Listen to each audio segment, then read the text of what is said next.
Үйлдвэрлэлийн менежментийн хөтөлбөр. Үйлдвэрлэлийн менежментийн хөтөлбөр нь үйлдвэрлэл үйл ажиллагаа, нийлүүлэлтийн сүлжээ, чанарын удирдлагыг оновчтой зохион байгуулах чадвартай, орчин үеийн мэдлэг, ур чадвар бүхий мэрэгжилтэн бэлтгэхэд чиглэдэг.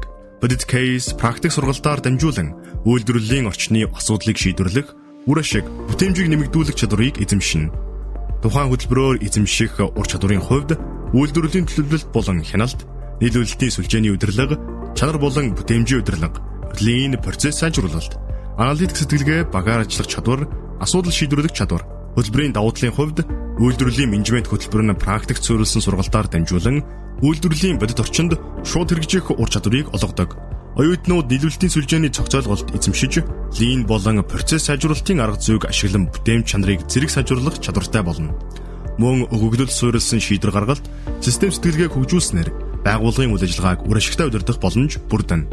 Төгсөгчид олон салбарт ажиллах өргөн боломжтой бөгөөд олон улсын хөтөлбөрийн зах зээлд өрсөлдөх чадвартай мэрэгжилтэн болдог.